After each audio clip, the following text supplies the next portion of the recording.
Hi, it's Harry Dent with a market update in mid-January of 2015. So we're coming into this new year. Something we have been predicting very uniquely for years now is clearly happening, and it looks like part of the trigger for the next global financial crisis. Obviously, we've been warning people for years that demographics only get weaker, especially for Germany and Southern Europe. China is slowing demographically, and everybody thinks they're going to grow forever. That's one trigger. We have more debt than ever.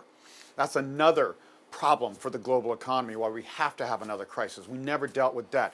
But we've been saying that the subtle trend that most people have not been noticing is that commodity prices keep going down. We have a 30-year commodity cycle like a clock that peaks. And we've been saying commodity prices are going to be down for 10 to 15 years or more. And they're going a lot lower. Well, that is happening.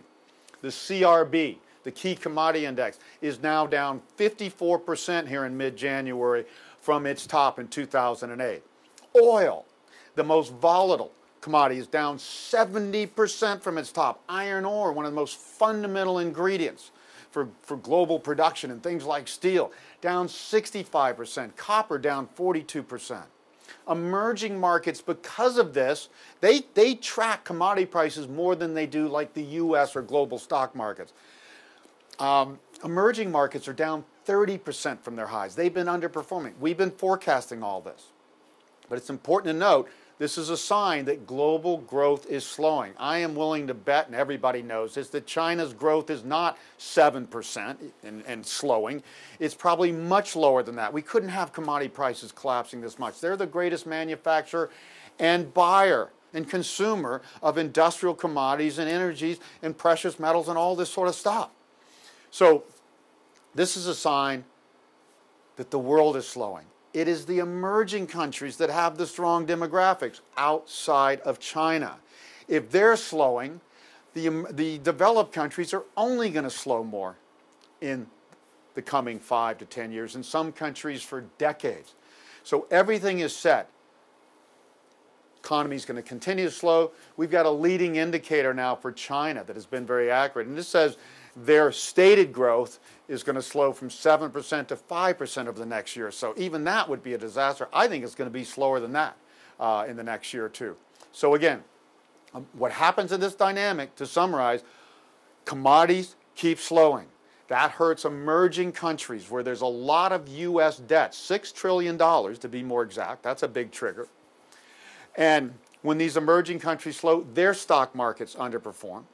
And when emerging countries slow, they're now the biggest customers for China's export machine, now over 50% of their exports. That causes China to keep slowing. So this is a dynamic, a negative cycle that is going to lead the world into slower growth, despite the U.S.'s higher than expected growth. Economists are projecting 3% for the U.S. this year. We are not projecting that. The U.S. is at the end of its long plateau of demographic stability after its peak in 2007. Age 53 is when demographics finally start to turn down dramatically. That means 2015 forward. So we see the U.S. underperforming.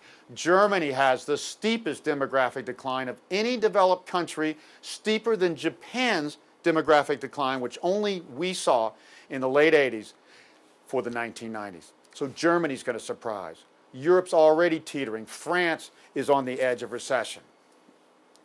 The southern European countries barely bouncing after years of recession or depression. So we see 2015 is the year that the stock markets finally collapse again, despite all efforts from central banks to continue to stimulate. Thanks for listening.